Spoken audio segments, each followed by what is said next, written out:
I talk to founders all the time that really want to build a personal brand, but they are already exhausted, have no energy, don't feel like they have the capacity or creativity for it because they already have so much going on. I was once there too, but I found when I started focusing on my health, nutrition, fitness, and wellness comprehensively that I had more creativity, I had more bandwidth, I had more capacity. And I think the same can be true of every founder who wants to focus on these things.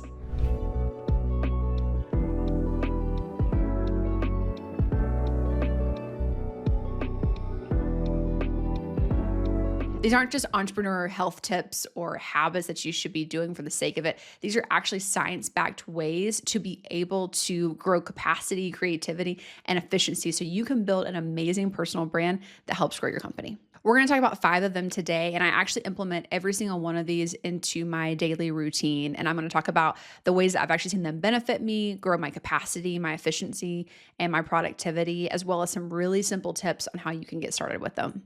Number 1 is the easiest, cheapest, simplest thing you can possibly do that will have such incredible benefits for you as a business owner, entrepreneur, founder, wherever you're at, and that is viewing morning sunlight. Andrew Huberman is obviously the most famous for talking about this constantly, and he would talk about morning sunlight all the time. And I would think, is there any way that is actually that beneficial? Like, it's something that's so small, so simple. Could it really make that big of a difference?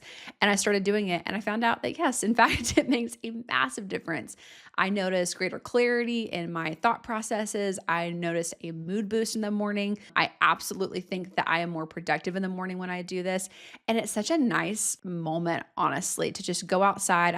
I get out of bed first thing. I go downstairs, I do my supplements, I put some electrolytes in my water, and I go outside and I just stand in the sunlight for 5-10 minutes. And it's so nice. It's a perfect time to read something. I read the Daily Stoic every single day, pray, meditate, whatever you want to do. It makes such a difference in your morning and you feel immediate effects from it, in my opinion. But the biggest effect is how it does regulate your circadian rhythm. And there's a lot of science that backs this up. But the way that my sleep has improved, the quality and the quantity as well, is just incredible. I wake up before my alarm most mornings because my body is so regulated because of the sunlight. I cannot recommend this enough. It's cheap. It's easy. It's not even cheap. It's free. It's literally a free thing that you can go do that takes very little time. And you also can stack it. You can have it stack it with other things so that while you're doing it, you could even be listening to a podcast or you could be taking a phone call. Like, there's so many things that you can do where it doesn't really take out more time of your day, but it will absolutely give you so many benefits in return. Number 2 is strength training. And there's obviously buku-doodles of science to back up why it's so important to be doing strength training for longevity, for our health and fitness overall, to have more muscle mass. The benefits of having more muscle mass just compound to an insane list. I couldn't even possibly list all the reasons why we need those things. But I want to go at it from a different angle. That's all true. And I think it's really, really important.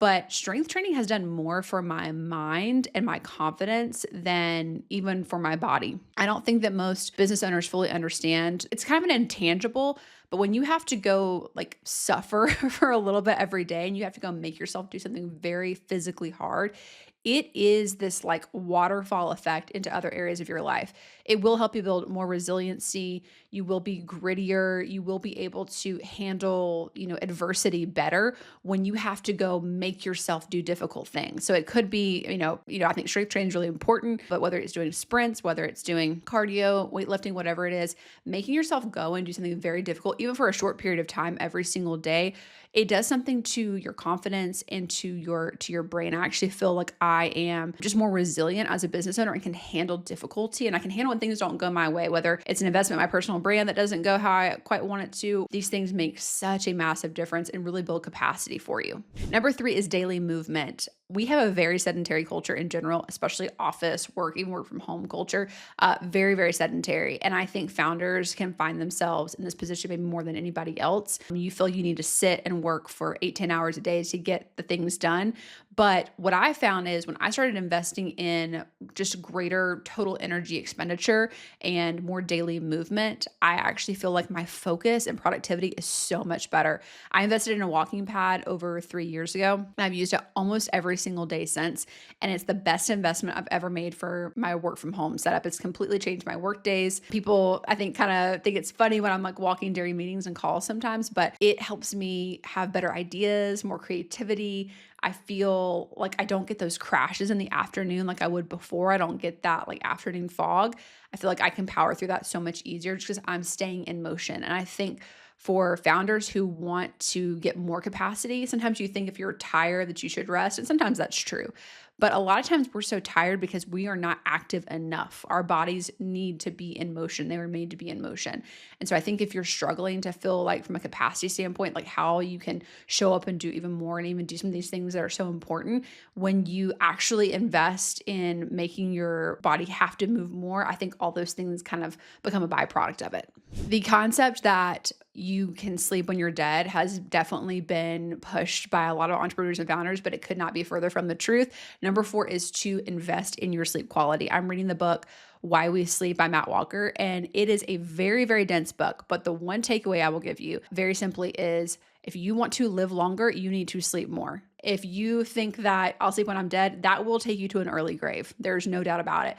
Founders are so notorious for not taking care of themselves, for not sleeping enough, but the science has just absolutely stacked up in a crazy way. The past few years in particular, and I think they're saying within the wellness category, I think sleep is the highest funded sub industry within the overall wellness industry right now. The rounds of funding that like 8 Sleep has just gotten, and the way that like Aura just got some more funding, which, they do a lot of, sleep-based recovery stuff too, Whoop as well. These things are not going away. We are just seeing more and more how critical quality sleep is. The science is also showing that it's more important the time that you go to sleep and wake up consistently, even than the overall quantity of your sleep, although that's important too, and you want to be getting enough of it. But I found that's really true. Even if I get a little bit less sleep than I would prefer, if I'm still going to bed about the same time and waking up about the same time really consistently across the board, it has helped me tremendously in my overall just like energy and clarity and all these things. So again, I think if you want to be able to show up really well, and honestly, beauty sleep is a real thing. So if you do want to build a personal brand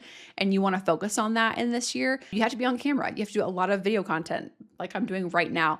And when I get a good night's sleep, I'm able to show up and represent my company and my brand in such a better way than when I don't take care of myself and I don't get enough sleep. The last thing is more for your mind. It's not necessarily just like a fitness or overall wellness, but it's a really interesting kind of cognitive focus. So a lot of the podcasts I've been listening to recently and research and things that I've been kind of looking into are ways to offset neurological disease and cognitive decline as we age. I'm 32, but I'm already thinking about longevity things and how to make sure that I'm aging really well so I can live a happy and healthy and beautiful life, well into my old age. And one of the things that helps do that the most is learning new skills. And we don't tend to do that as adults very much. We tend to kind of quit learning new skills, the older we get. And one of the things I really wanted to focus on, and there's a lot of things that you can, learning a new sport, taking new classes. I know a lot of women my age are really getting into needlepoint. There's like all kinds of things that you can do, but I live in West Texas in a dense Spanish speaking area. And so everybody speaks English too, but they tend to speak Spanish as well, at least some. And so I hear Spanish around me all the time. And I have not focused on it since high school when I took it so long ago. And I thought it would be fun to be able to learn and get closer to fluent so I can better, connect with the culture around me and understand kind of what's going on around me as well. And then come to find out that learning a language is actually one of the most beneficial new skills that you can learn to also offset cognitive decline. So that's something I'm doing right now. I'm doing Duolingo every single day. I'm trying to keep my streak alive. I said that I was going to do it for 50 days straight. And so I'm trying to keep up with that. But it's just one more thing that also kind of keeps me off social media and scrolling. And I work in this space. I own a marketing company. I create content. I'm in the digital space a lot. And it's just something that kind of helps me kind of get away from that, learn something new, and, work my brain in a different way. I think it's finally time for founders, entrepreneurs, and business owners to understand that the better that you take care of yourself, the better you can take care of your business. When you are exhausted and tired and running on fumes, you just cannot show up as your best self. And you definitely can't build a strong personal brand if that's the case. So whether you decide to work in these, 5 habits into your day or something similar, or you come up with some other things, my challenge to you is just to actually take care of yourself. The people with the best personal brands actually take care of the human behind behind that brand. And I think that's the most important thing that you could possibly do. If you're not taking care of the actual person, it's gonna be really hard to build a great personal brand. So if you are currently on a health fitness journey, or you have been for a long time as an entrepreneur or business owner, I'd love to hear all the things that you do. Drop them in the comments below. I'd love to chat about them and maybe even learn some new things that I can incorporate into my world. And I really hope that you take some inspiration or ideas from this that can help you take better care of yourself so you can show up as the incredibly valuable asset that you are to your company. See you next time.